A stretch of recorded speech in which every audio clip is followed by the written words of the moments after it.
Hey there, Mohit this side. Today we are going to talk about the square roots, right? So let's get started. This is a complete guide for square roots. Actually, this is a series of 3 videos, right? So I'll be releasing part 2 and part 3 really soon. Let's get start with this one. Okay. So first of all, before we get started with square roots and what those are, how to find it out, you need to understand why they are so important. Let's talk about it. The first thing first, algebra. You start studying algebra from grade 5.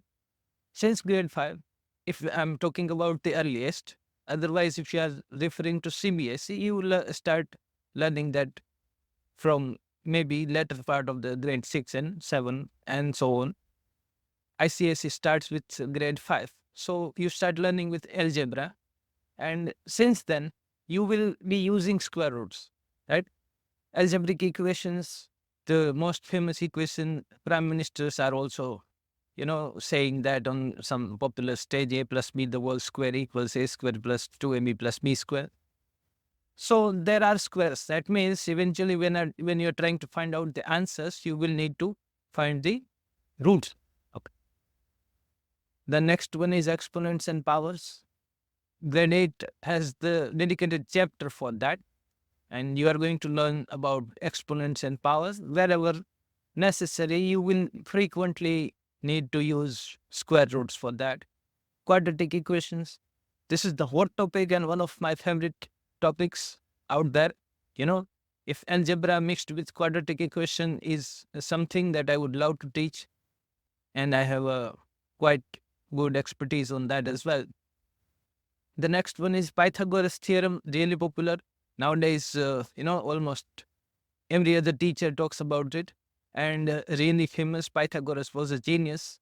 And when you square the sides and find out the hypotenuse, at the end you will have to root the answer to get the exact measurement of the hypotenuse.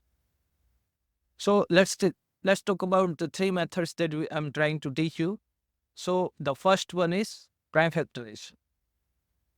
When you are learning square roots, the first method is prime factorization. That's what we are going to cover in this part 1. Okay. The next part which is coming will be consisting second method, division method, popularly known as long division method of square roots. So probably one of my favorite method it is because it is a little hard. The third one is estimation, right? We will also talk about the importance and the significance of those 2 methods later on when we are starting with part 2 and part 3 of this series. This is part 1. So in part 1, prime factorization, as you all can see on the screens. So let's get started. Prime factorization method. This method breaks a number down into its prime factors, making it easier to identify square roots, especially for perfect squares. If you really get a hint that this number given in the question or problem is a perfect square, go for this one. This method actually is really easy and sometimes most effective one. Well, sometimes only. So sometimes most effective one for the perfect squares. So let's see what we can do. You can see the pros and cons. This is really precise and methodical, means easy. You will not find any kind of problems. You will clearly recognize if it is good or bad or whatever it is. Bad side is a little time consuming it is. And if you sometimes deal with the larger numbers, it is problematic to start with it. So let's get started. For perfect square, let's take the following example. 2 numbers we are going to, practice today. You can practice small numbers at your home. Probably just after seeing this video, I would suggest you practice 5 numbers so you get any better idea, right? You must be aware about what prime factorization is. That is the base, right? So you practice that and let's prime factorize 144. Here it is, right? The first prime number, number 2, we start dividing with that. However, There is a misconception that, you may think that it is always necessary to start with the first one, but it is not so. As you can see, the number 144, I can start the division or prime factorization using the number 3 as well. If I think that it is divisible by number 3, I can start with I can start dividing with number 3, no issues at all. Preferably, at your level of understanding, I'm considering you as a student. So if you are a student, at your level of understanding, it would be better if you start chronologically. You maintain the order of prime numbers in an increasing order, so you get a better idea and you don't miss any other prime factor in between. This gives you a faster approach for prime factorization. So here it is 144 divided by 2, 72, 72 divided by 2, 36, and so on. You continue that till you get the number 1. As you can see now, this is it. Okay. So let's move on. So 144 can be written as 2 times 2 times 2 times 2 times 3 times 3. Or you can simply say 2 to the power 4 times 3 squared. So this is the prime factorization of 144. We can say this is how the prime factorization is written. Okay. Let's come to this method. Actually, it starts now. Let's say you have done the prime factorization. After that, what you are going to do? Let's get started. The first thing that you are going to do for this method is you are going to start making pairs. You are going to make pairs of the numbers that you have got as a factor, as prime factors. You are going to make the pairs of it. So how many pairs do you observe over here? You can see that there are 3 pairs. Okay, fine. Now what to do with these pairs? One representative for each pair. Okay, so you will take one representative for each pair, 2, 2, and 3. Now we are going to multiply these numbers, these representatives, and that will be the square root of the number. Simple as that. Okay, so root, or I must accurately say, square root of 144 is equal to 2 times 2 times 3. Right? Here you notice that the numbers that were repeating 2 times, we have considered them once. That is the main understanding of this method. And that's the base of this method. That whatever is repeating 2 times, we consider it only once. That is the main reasoning. So if we multiply 2 times 2, that is 4, times 3 is 12. So we can say that square root of 144 is 12. Let's talk about the other example. Okay. So we will take the number 1764 now. Now see, that is the catch. Gradually, when you start increasing the numbers, you will realize that it is not so easy to prime factorize them. So that method is actually somewhat, we can say that it is a downside of this method, that it is not really effective for larger numbers. So let's see the prime factorization for 1764. Fine. Divide by 2, 882. Divide by 2, 444. Divide by 3, 147. Divide by 3, 49. Divide by 7, 7.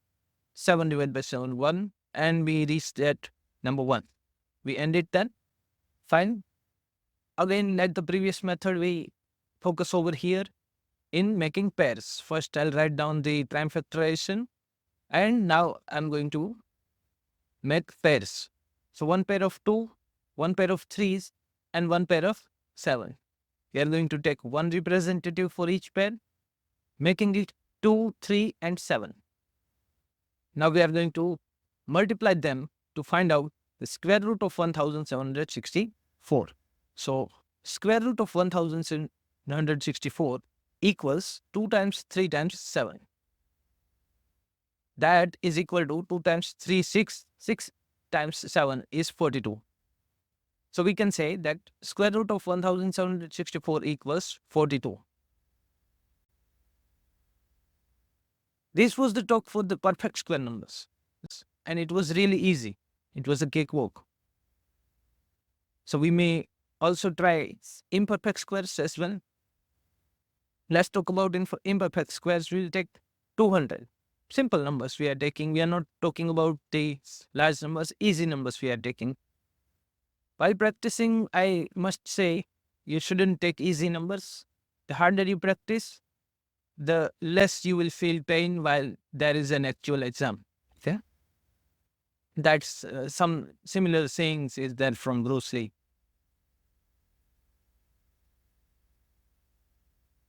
So we factorize 200 divided by 200, 100 divided by 250, 50 divided by 225, 25 divided by 5, 5, 5 divided by 5, 1. We reached 1. We end the prime factorization there. That's it. Now, let's write the prime factors. Sorry, let's make the pairs. So, we are making one pair of 2 and then one pair of 5. That's it. We take the representative 2 and 5. But here we notice that what to do with the remaining 1, right? This gives an idea that, this number is not a perfect square. Actually, when you prime factorize the number and you miss out some number that you are unable to make a pair of, you realize that this is not a perfect square, or you can say this number is an imperfect square. I hope you know what are the perfect squares and imperfect squares. If you don't know that, maybe drop down in the comment box below. I'll come up with a video for that as well. If you are here for square roots, I guess you know what perfect squares are. So with this one, we can identify if there is any number remaining behind, we can identify this is an imperfect square. Okay. So square root of 200 equals 2 times 5 times root 2. The numbers that are left behind, we don't touch them. We let them simply be inside the roots and we say root 2, right? This is called simplification actually. Somehow I find it really fascinating that we can just write root 2 as it is. Then why not root 200? Why not let it be as it is? But see, some of the things which are generally accepted, we have to do that, right? So root 200 equals 2 times 5 times root 2. That is 10 root 2. One more thing, students. That is why there is a need to root this number and we need to find some decimal or some other representation for root numbers, right? Square root 2. How do we figure out that? So for that, we'll talk about in method number 2, which was long division method or division method in general. So root 4 is nearly 1.414, and you can say that approximately we can take root 2 as 1.41 and then we can multiply that with 10, giving us square root of 200 approximately 14.14. Fine, that was there for imperfect squares. That's it. Here it is, the summary. If you really want to get an idea, you can take a screenshot of the screen right now and then save it as a note maybe. Now let's talk about something similar, which is why this method is popular.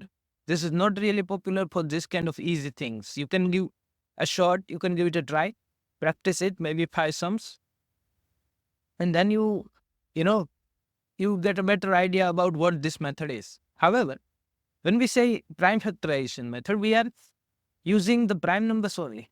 But sometimes you don't need to prime factorize them. You can simply factorize them and still find a square root of a number. Okay. How are we going to do that? Let's see. Let's take an example. So we have this example, okay, where we are not given a number. Okay. We are given some factorization, which is not a prime factorization. Obviously, we can see that composite numbers are present. 132, 10, 110, 12, all of them are composite numbers. So this is not prime factorization. This is not even a number given. Some factors are given and some number is there. The product will be some number. If you approach it regularly and try to figure out the, what is the product of this factorization? You will have to multiply them first, which seems to be quite a lengthy task in itself. After that, you are going to prime factorize them again. That definitely is going to cost you a lot of time, which is not required. If you get a good grip over this method, you don't really need to prime factorize them. You can just factorize them. What am I saying? Let's see.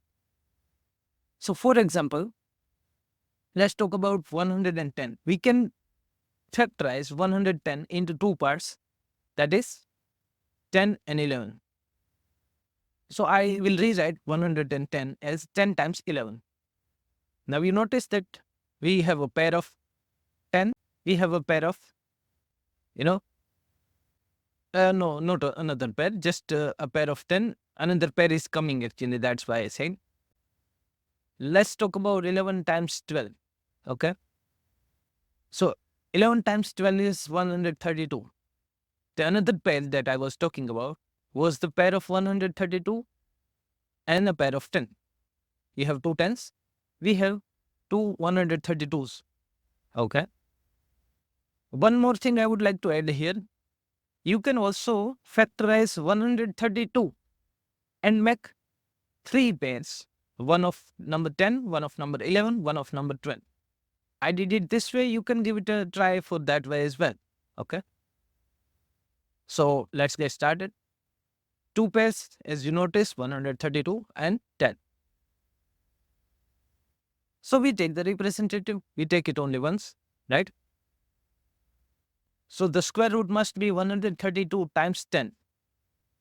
Now you must be getting the idea why I multiplied 11 and 12 and why I took two simple pairs, right? This is how you make the sum easier.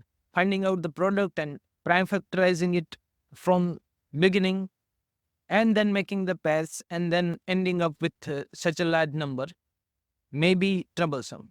So that is the con of this method, that it is a little tricky or maybe time consuming for large numbers, but we can always use our brain. At least 10,000 years of evolution we have done. So it is necessary that you use it well, and we can end up with these kind of things. Don't really need to prime factorize them. That's it. That's all I have to say. That's it for the first method. I'll see you in the next one. Do not forget to subscribe, share, because I'm going to upload the part 2 really soon. And that is division method. Part 3 will be estimation method. So see you there. Fine, that's it for the day. Goodbye.